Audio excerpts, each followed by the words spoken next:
How to be a classy lady. Being a lady is about showing that you have class, manners, and good breeding.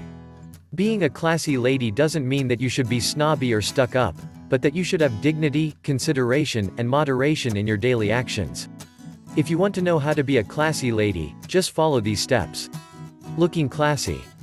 Improve your posture. Having good posture is an important part of being classy. Make sure to keep your back straight, whether you're sitting down or standing up, and to avoid slouching at all costs. Slouching is a sign of laziness and bad manners, so make sure you keep your spine straight and your head up as much as you can. When sitting, don't cross one leg on the other. Instead, cross them at the feet and not behind the chair. Try doing this when you're by yourself, too, so you get used to doing it in front of others. Maintain good hygiene. This means showering every day, and always wearing clean clothes, without stains. If you're doing something where you'll get dirty, change right after. If you're in a situation where you'll get sweaty, bring an extra shirt just in case. Be well groomed. Brush your hair several times a day, if need be, and be prepared to put your hair up again if bits are falling out.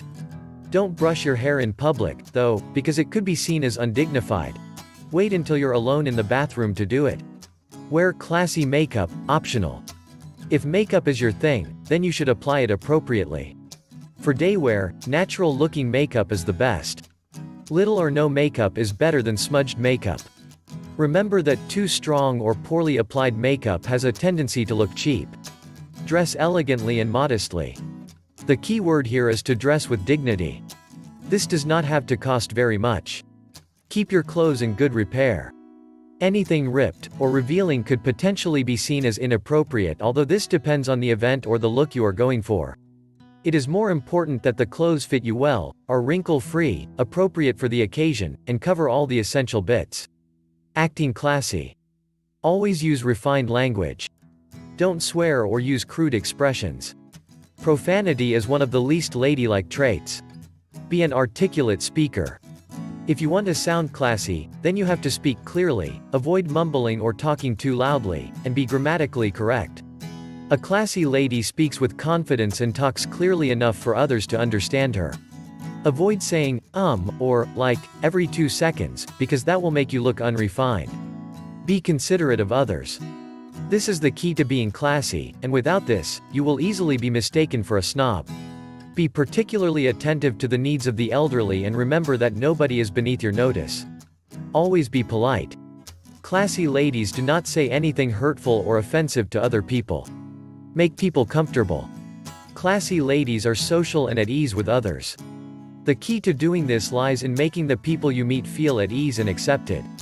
If this is not easy for you, work on improving your social skills and on being charismatic. Improving your conversational skills is a great way of putting people at ease, and making an impression as a well-bred and well-informed lady.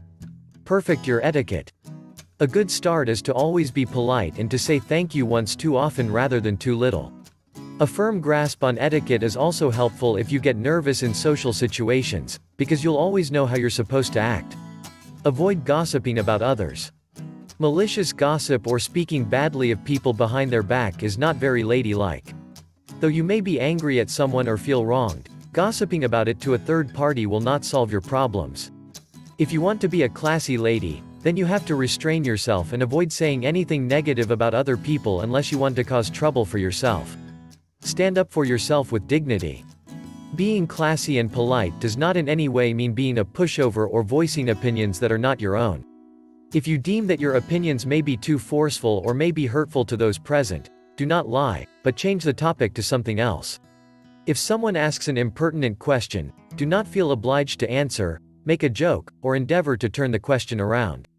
When you do stand up for yourself, state your case without resorting to name-calling or getting overly emotional.